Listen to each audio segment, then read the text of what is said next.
चलिए शुरू करते हैं। मेरा नाम है सोनू और आप देख रहे हैं the math zone.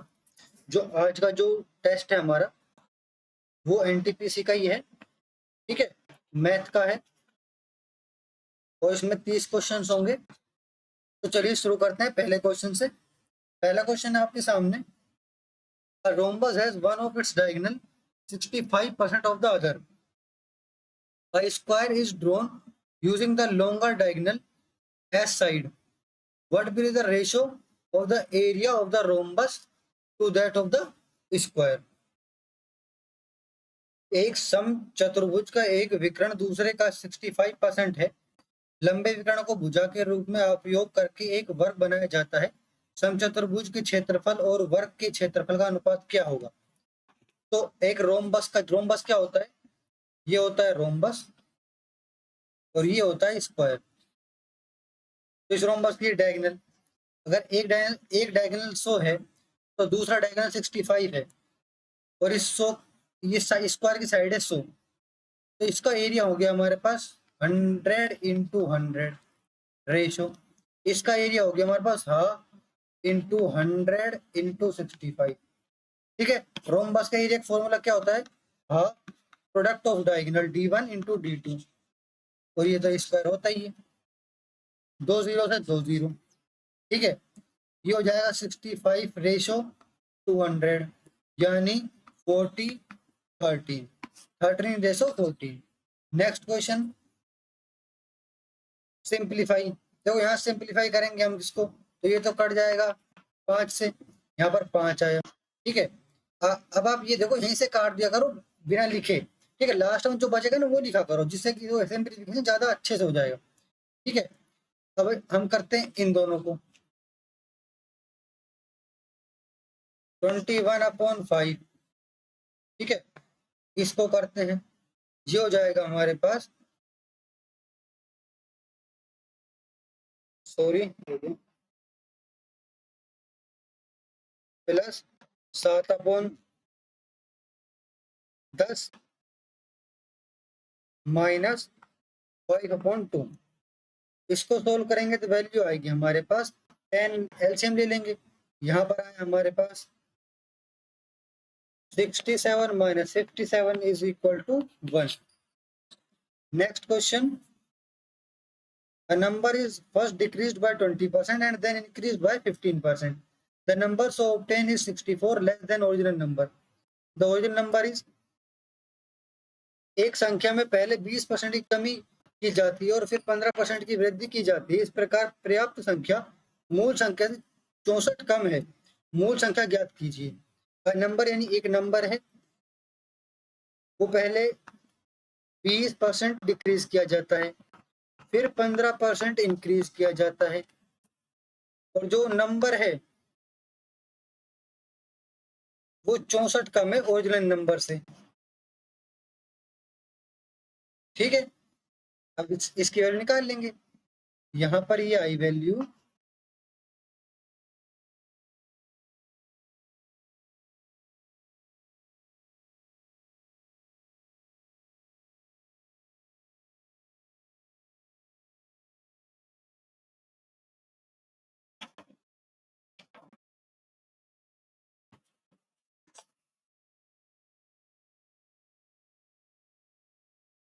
2x is equal to 25 into 64, x is equal to 800।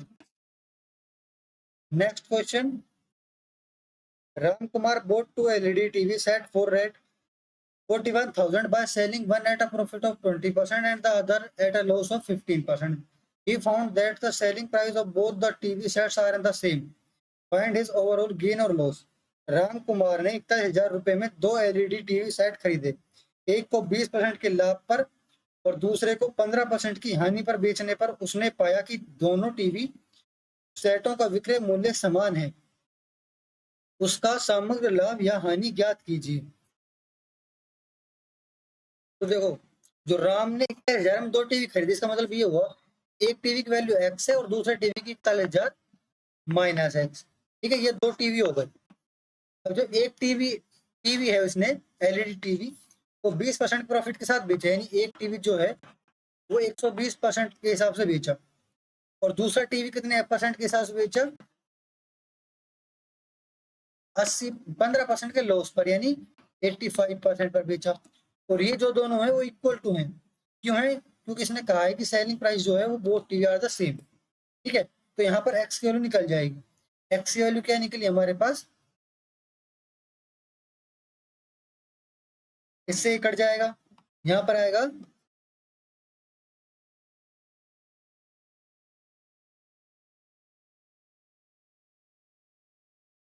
7x is equal to 17 into 41,000। X is equal to, यहाँ पर सभी 41 है, 41, क्योंकि ये माइनस एक्स का उधर प्लस में जाएगा ना कि माइनस में। ठीक है, सॉरी 41 है यहाँ पर, तो 41 से 41 कट जाएगा, 17,000 वैल्यू हो जाएगी एक्स की। और दूसरे वाले टीवी की, वैल्यू हो जाएगी हमारे पास 24,000। दो टीवी की वैल्यू आ चुकी है। अब इसको 20% के प्रॉफिट के साथ बेच देते हैं और इसको 85% प्रॉफिट के साथ बेच देते हैं। ठीक है, तो इसका 120% कितना हुआ, इसका हुआ हमारे पास 20,400, और इसका 85%, इसका भी 20,400। इसका मतलब ये हुआ कि 40,800, 200 रुपए का नुकसान, loss. Next question, find the greatest number of 5 digit which is exactly divisible by 468। तो देखो ये ऐसा हो सकता है, ये दो तरह से हो सकता है। एक तरह से क्या, इसके फैक्टराइजेशन कर लेते हैं, इसके फैक्टराइजेशन करेंगे 468 के, तो ये 2 और ये 127, यानी 127 प्राइम नंबर है। तो यानी तो जो 5 डिजिट नंबर है वो तो या तो 4 से डिवाइड हो सकता है या फिर 127 से। ठीक है, ऐसे कर सकते हैं इसको। तो 127 तो प्राइम नंबर है, तो 4 से कौन सा डिवाइड नहीं होता, 4 से सिर्फ एक डिवाइड नहीं होता, ये नहीं होता, बाकी तो सब 4 से डिवाइड होते हैं। तो 127 कैसे चेक करें। ठीक है, तो दूसरा दूसरा हिस्सा क्या है कि 468। ठीक है, 5 डिजिट, ग्रेटेस्ट 5 डिजिट नंबर क्या होता है, 99999। ठीक है, इज इक्वल टू, इसको कितने से इंटू करें कि इसके लगभग पहुंच जाए। ठीक है, तो बस ये इंटू वाला ध्यान रखना पड़ेगा, या तो 127 से 1 डिवाइड करके देख लो इन सबको, या फिर ऐसे कर लो। तो चेक करते हैं।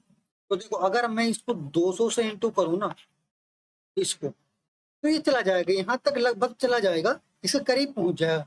यानी अगर हम 200 से इसको इंटू करें तो ये हो जाएगा हमारे पास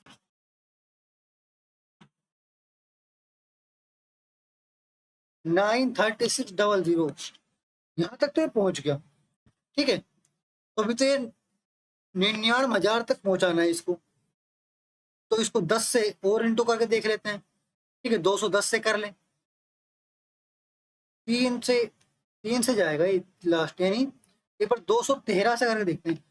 568 इंटू 213 इंटू करेंगे तो वैल्यू आएगी लगभग 99,600 के लगभग जाएगी, और ऑप्शन में सिर्फ 99,600 इसमें ही है। ठीक है, अगर हम 214 करेंगे ना इसको, तो ये पार हो जाएगी, ये हो जाएगा हमारे पास 1, यानी 10000, यहाँ तक पहुंच जाएगा ये। ठीक है, तो 214 से इंटू करेंगे तो यहाँ तक पहुंच जाएगा, 213 से इंटू करेंगे तो यहाँ तक पहुंच जाएगा। तो यानी इसका मतलब ये हुआ कि 213 से इंटू करने पर ये वाला आंसर आएगा। ठीक है, next question, 24 mango trees, 56 apple trees and 72 orange trees have to be planted in a row such that each row contains the same number of trees of one variety only. Find the minimum number of rows in which the above mentioned trees may be planted. 24 आम के पेड़, 56 सेब के पेड़ और 72 संतरा के पेड़ पंक्तियों में इस तरह लगाए जाने हैं कि प्रत्येक पंक्ति में केवल एक ही किस्म के पेड़ों की संख्या समान हो। पंक्तियों की न्यूनतम संख्या ज्ञात कीजिए जिसमें उपयुक्त पेड़ लगाए जा सकते हैं। सिंपल सी बात इसने ये कही है कि इनका HCF निकालने को कहा है इसने, और उन HCF निकाल के इन तीनों पर प्लस करके डिवाइड कर देंगे। देखो इनका HCF क्या होगा, 24, 56 और 72। तीनों 8 से जा रहे हैं 24, 56 और 72।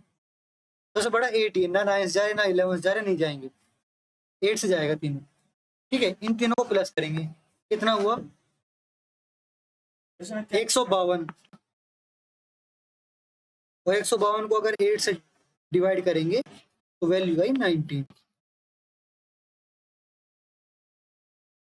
Two cars start from Ahmedabad and run in opposite direction with one car's speed being 200 km/h more than the other.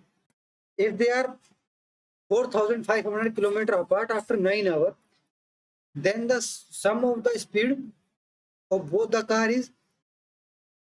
दो कारें अहमदाबाद शुरू होती हैं और विपरीत दिशाओं में चलती हैं, जिसमें एक कार की चाल दूसरी से 200 किलोमीटर प्रति घंटा अधिक होती है।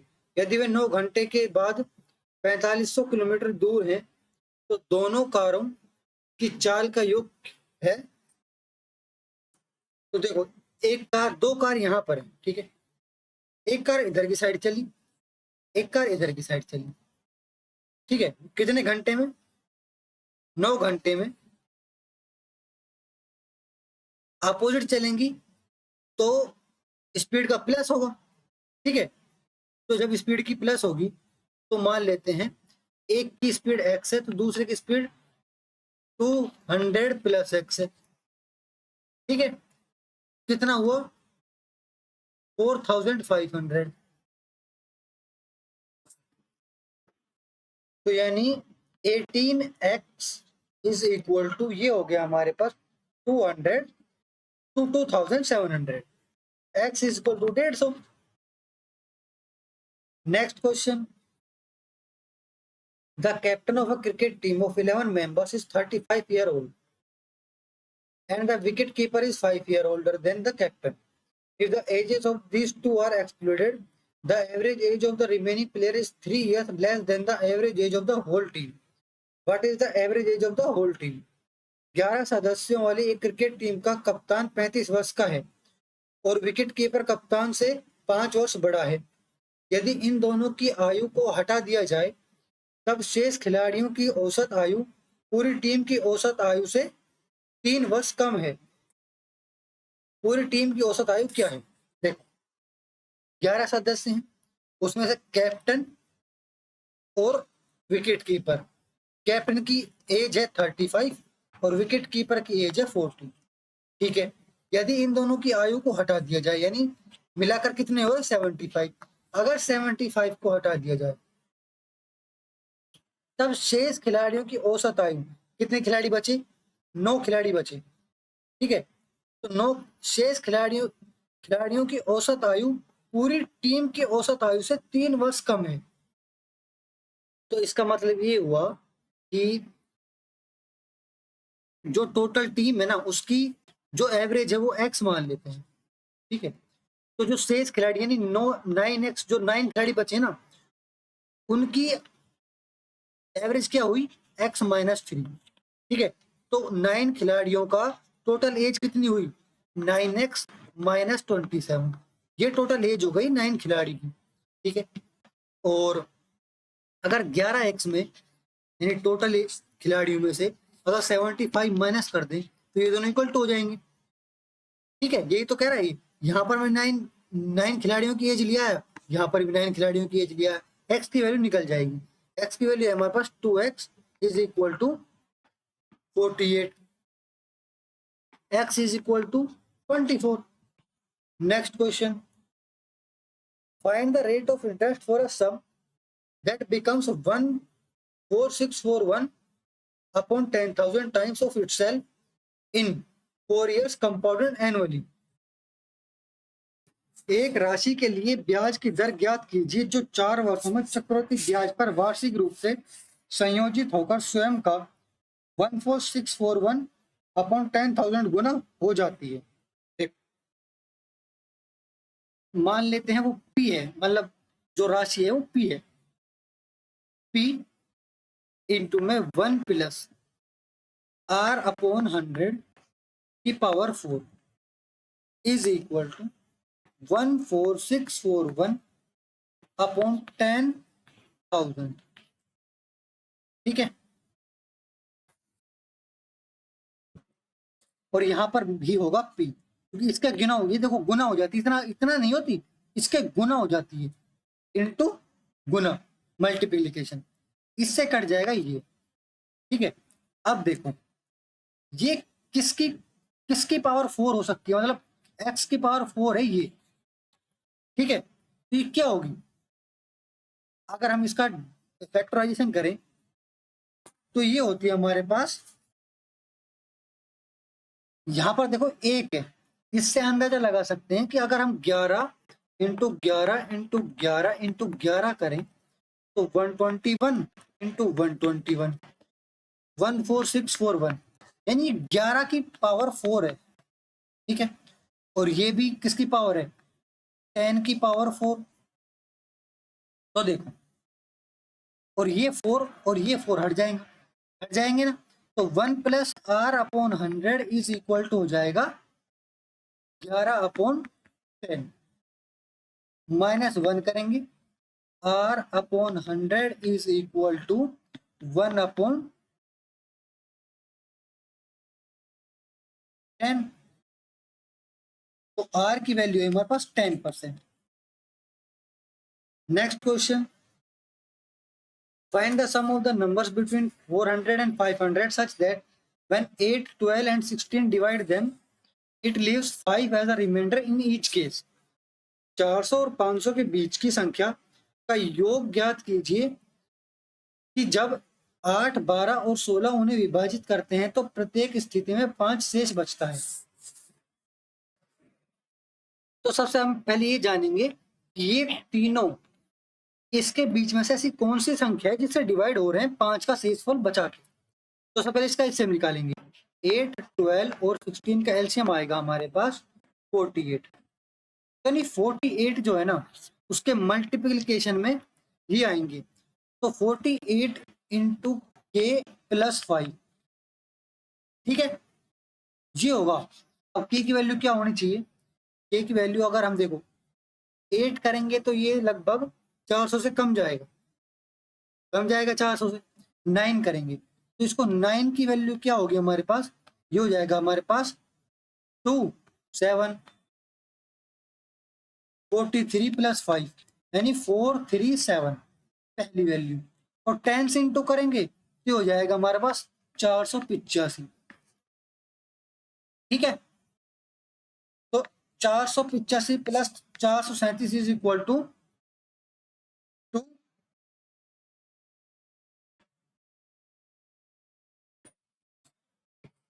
नेक्स्ट क्वेश्चन,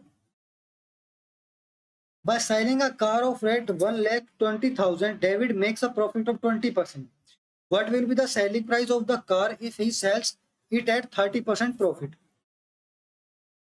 तो सिंपल सा कहा इसने, जो 1,20,000 है ना वो 20% के प्रॉफिट के साथ है, हमें 130% का प्रॉफिट करना है, बस ये कहा इसने। ठीक है,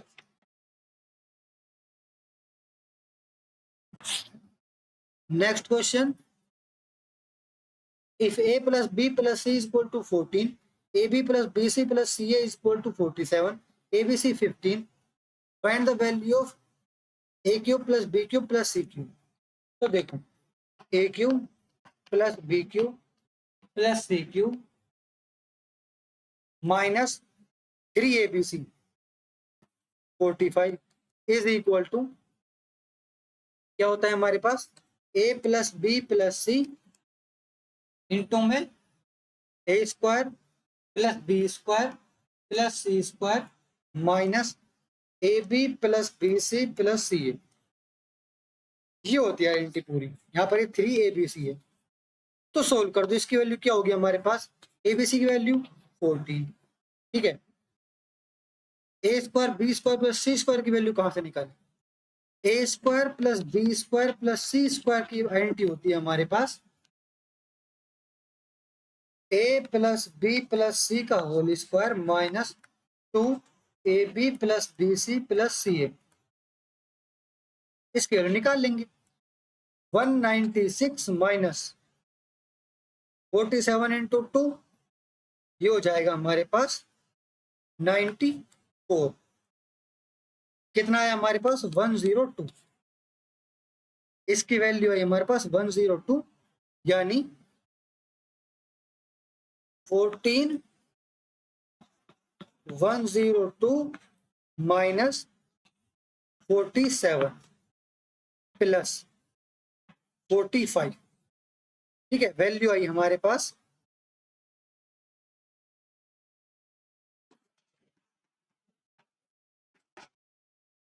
इसकी वैल्यू आई हमारे पास 770 प्लस 45 इज इक्वल टू 815।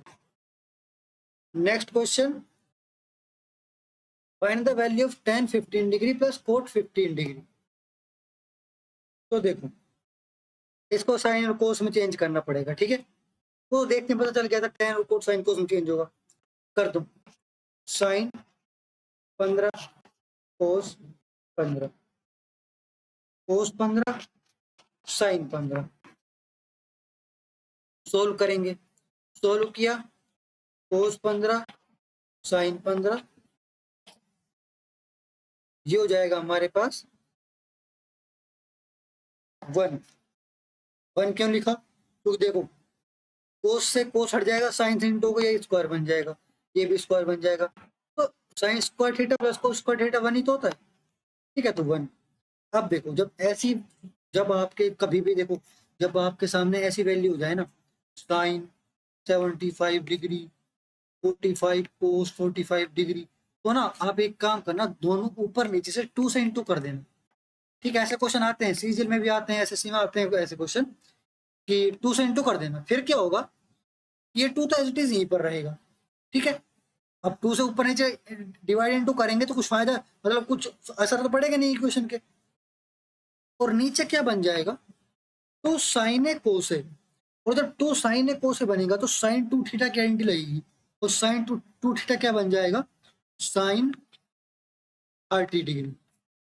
ठीक है, बन गया ना। ऐसे ही होता है यहाँ पर, जब ऐसा हो जाएगा ना आपके सामने, तो ऊपर नीचे 2 से इंटू डिवाइड कर देना, तो ये आइडेंटिटी बन जाएगी। ये आइडेंटिटी बनते ही साइन 30 की वैल्यू आ जाएगी। अब साइन 30 की वैल्यू क्या होती है? साइन 30 की वैल्यू होती है 1/2। अब 1/2 2 ऊपर जाएगा तो 4। Next question, Anil lent rate 7,200 to Dubey for 3 years and rate 8,400 to Raghav for 4 years on simple interest at the same rate of interest, and the received rate 4,968 in the total form of them as interest. Find the rate of interest. 7,200 रुपए 3 साल के लिए, 8,400 रुपए 4 साल के लिए, मिलकर बना, एक्स कॉमन लिया, वैल्यू आई हमारे पास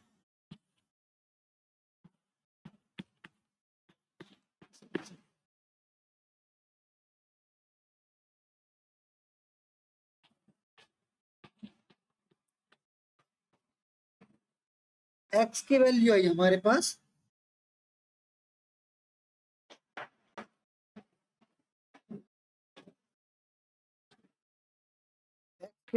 हमारे पास 9 के लगभग। ठीक है, अब मैं देखो ये 9 मैंने क्यों लिखा, एकदम से क्यों लिखा। ठीक है, अब देखो मैंने क्या किया कि x जो है ना वो 4968 से डिवाइड हो रहा था 552 से। ठीक है, अब 2 की टेबल में 8 कब आता है, ये देखो 8 आता है। देखो एक बार तो 8 आता है 4, और एक बार लास्ट में ऐड आता है 9। अब देखो अगर इसको 4 से कैसे भी इंटू करें, तो अगर 4 आंसर होता तो यहाँ पर दिखता। ठीक है, यानी इसका मतलब ये है कि आंसर 9 है। ठीक है, अगर आंसर 9 है तो आंसर 9 है यहाँ पर। 10 से तो इसको इंटू करेंगे तो शायद ये हो जाएगा, 12 से इंटू करेंगे तो बढ़ जाएगा, 8 से इंटू कर देंगे घट जाएगा, 9 है। तो ये ना थोड़ी मेंटल एबिलिटी है, मैंने बिना डिवाइड करे तुरंत अंदाजा लगा लिया कि यहाँ से यहाँ तक सिर्फ 9 में पहुंचेगा। हमारे पास 4 ऑप्शन, हमारे पास 10 ऑप्शन नहीं है, सिर्फ 4 ऑप्शन है। ठीक है, next question. 20 men and 15 boys can do a piece of work in 10 days. 25 men and 8 boys can do it in 9 days. Find the ratio of the daily work done by a man to that of a boy. Simple है, देखो 20 आदमी और 15 लड़के एक काम को 10 दिनों में करते हैं, 25 पुरुष और 10 लड़के इसी 9 दिन में करते हैं। एक दिन द्वारा किए गए दैनिक काम से एक लड़के द्वारा किए गए दैनिक काम का अनुपात ज्ञात कीजिए। 20 मैन 15 बॉयज 10 दिन तक काम करते हैं, 25 मैन 10 बॉयज 9 डेज के लिए काम करते हैं। ठीक है, 200 मैन 150 बॉयज, ये हो जाएगा हमारे पास 225 मैन और बॉयज है 90 बॉयज। तो वैल्यू आएगी हमारे पास 25 man is equal to 60 boys.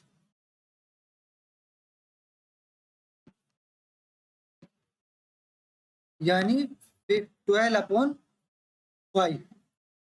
यानी 5:12। ये पूछ रहा है किसकी, man to that boys. 5:12, sorry 12:5, 12 man upon boys, 12:5। Next question.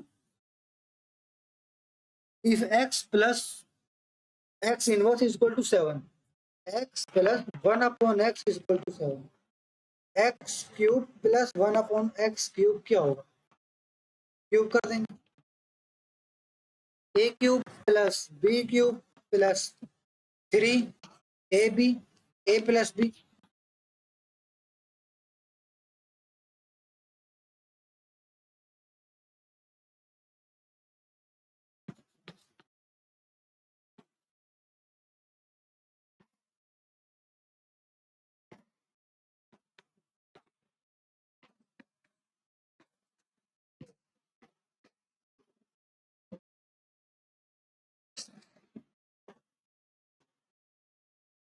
करिए।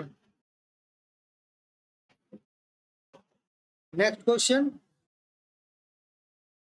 A few lead spheres of diameter 6 centimeter are dropped into a cyclic beaker containing some water such that they are fully submerged.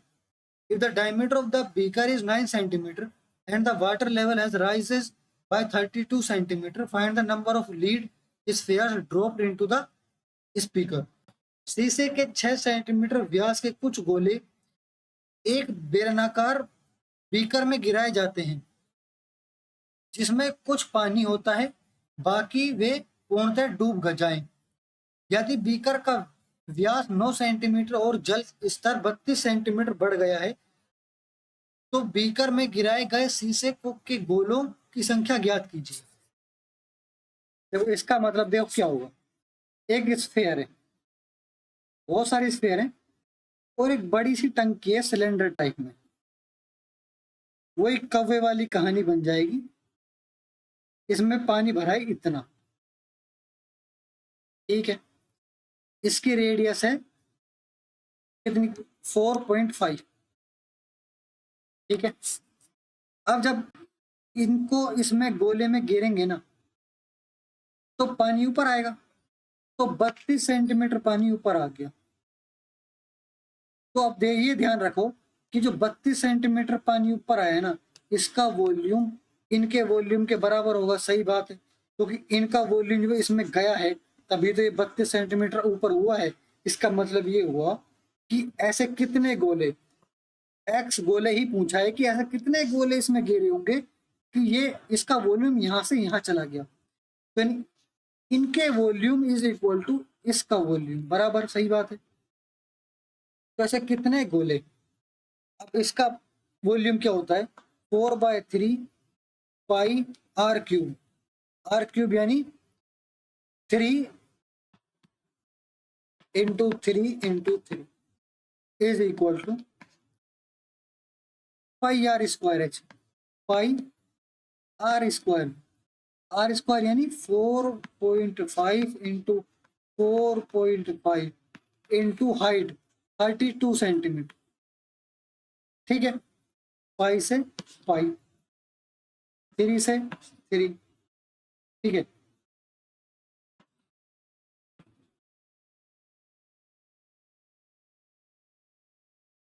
ये बन जाएगा हमारे पास x की value आई हमारे पास 4.5 into 4.5 into 8/9।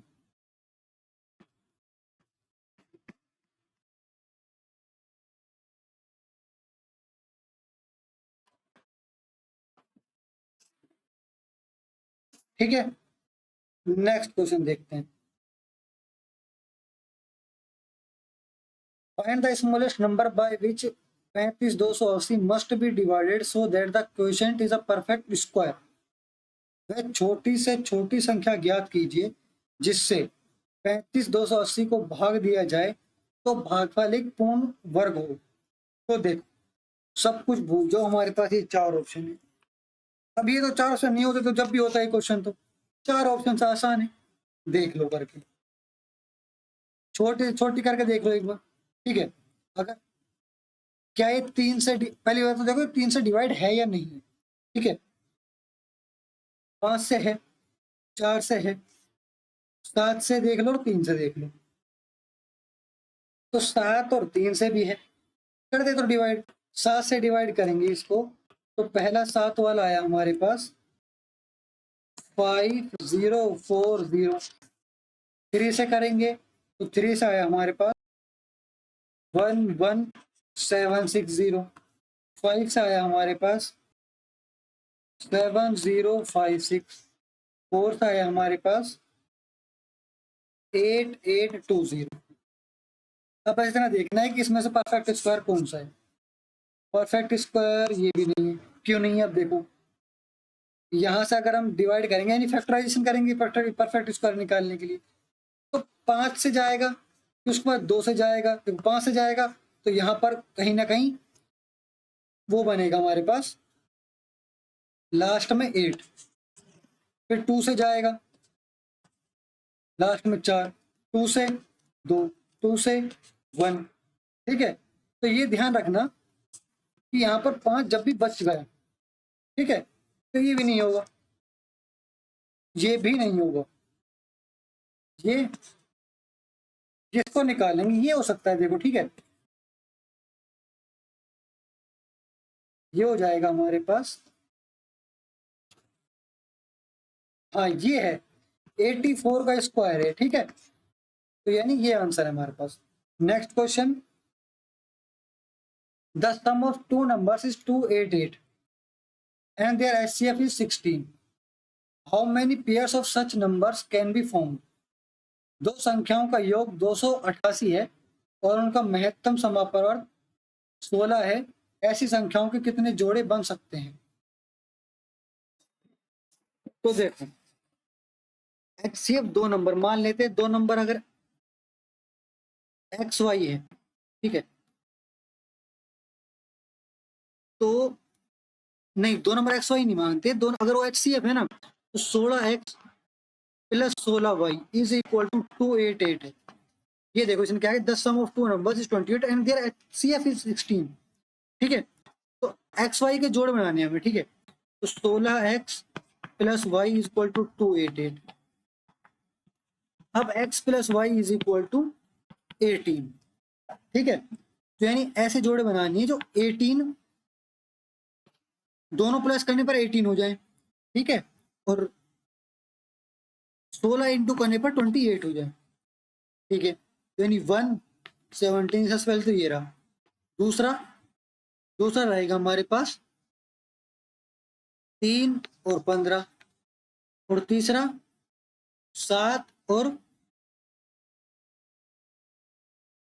11। ठीक है,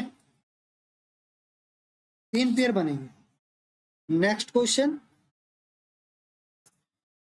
if x and y are two positive numbers such that root x is equal to 8x square plus y is equal to 4112, then find the value of root y.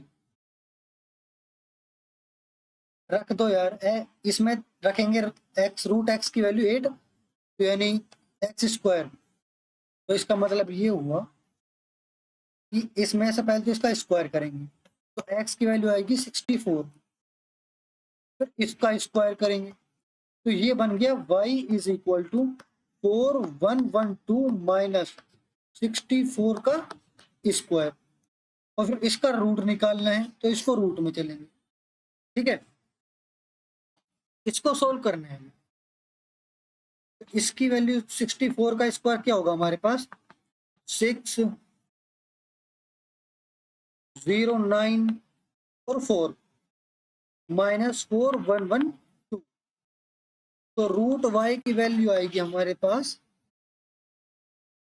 16, root y is equal to 4। Next question,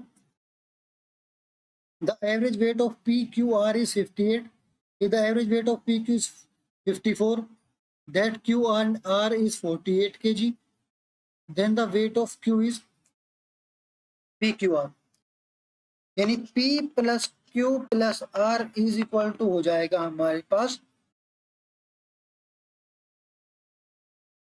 174, P plus Q हो जाएगा हमारे पास 108,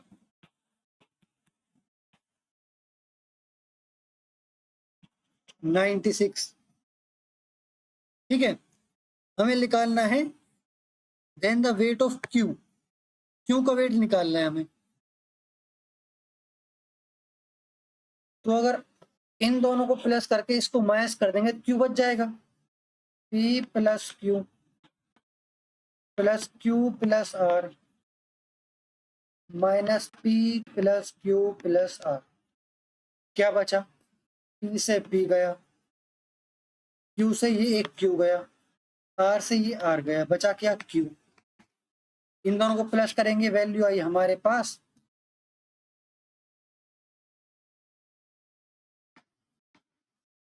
204 और minus करेंगे 174, तो value आई हमारे पास 30। Next question, when the integer n is divided by 9, the remainder is 4, what is the remainder of 12n is divided by 9, तो इसका मतलब ये हुआ कि n जो है वो 9 के प्लस 4 है, ठीक है, ये कहा इसने n is divide by 9, remainder बच गया 4, ये इक्वेशन बन गई, डिवाइड की इक्वेशन ये तो होती है। अब क्या किया, what is the remainder of 12 है, अब 12 से इसने दोनों तरफ को इनटू कर देंगे, तो क्या वैल्यू आई हमारे पास 12n is equal to 108 is equal to 108 के प्लस 48, बस अब इसमें से 9 कॉमन ले लेंगे, तो 9 कॉमन लिया तो कितना बचा हमारे पास, 9 कॉमन लिया तो वैल्यू आई हमारे पास 12 के, तो इसको टुकड़ों में बांट देते हैं, 45 प्लस 3 तो प्लस 5 और प्लस 3 बच गया, तो जो प्लस 3 ये रिमाइंडर है। Next question, ABC is a right angle triangle, a circle is inscribed in it, the length of two sides containing the right angle are 10 centimeter and 24 centimeter, find the radius of the circle, एक triangle है right angle triangle, ठीक है, 10 centimetre और 24 centimetre एक circle है, इसकी हमने radius बतानी है, ठीक है, तो देखो इसको हम दो तरह से कर सकते हैं, एक तरह तो ये कि इसको मान लेते हैं ए, इसको बी और इसको सी, पहले हाइपोटेन्यूज निकाल लेते हैं, इसकी हाइपोटेन्यूज निकलेगी हमारे पास 26, ठीक है, ट्रिपलेट बनेगा ये, ट्रिपलेट आपको याद होना चाहिए। तो एक फॉर्मूला होता है 10 + 24 - 26 अपॉन 2। ठीक है, ये होता है A + B - C अपॉन 2। ये जो C है ये हाइपोटेन्यूस है। ठीक है, एक और होता है एरिया अपॉन RS, रेडियस और S मतलब A + B + C अपॉन 2। ठीक है, R मतलब रेडियस, ये एरिया, बेस इंटू हाइट, दोनों तरफ से कर लो, बात सेम है। इससे करेंगे तो ये वैल्यू आएगी 8/2 यानी 4। Next question, the ratio of the income of Amar and Komal is 5/4 and the ratio of their expenditure is 2/1. Each of them saves rate 6,000 per month. Find Amar's income. अमर और कोमल की आय का अनुपात 5/4 है और उनके व्यय का अनुपात 2/1 है। यदि उनमें से प्रत्येक 6,000 रुपये प्रति माह बचाता है, अमर की आय का ज्ञात कीजिए। देखो, इनकी जो वो इनकम है वो 5x और 4x है। ठीक है, और जो इन्होंने खर्च किया वो -2, नहीं सॉरी, इन्होंने जिस बचाया वो 6,000 रुपये है दोनों ने, और इसका अब रेशो बना 2/1। बस किसकी वैल्यू निकालनी है हमें निकालनी है x की और फिर अमर यानी 5x की। ठीक है, तो वैल्यू निकालें तो x की वैल्यू आएगी हमारे पास 5x - 6,000 is equal to 8x - 12,000।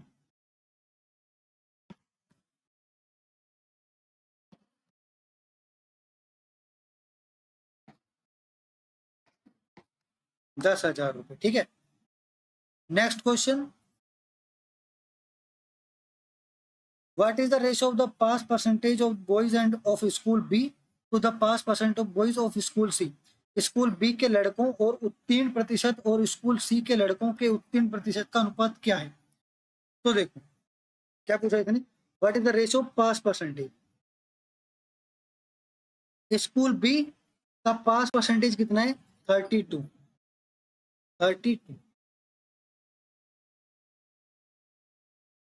सी का 24।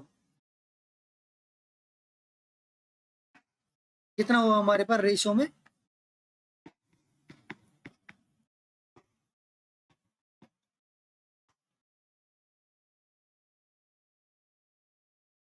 नहीं सॉरी इसने बॉयज, सॉरी बॉयज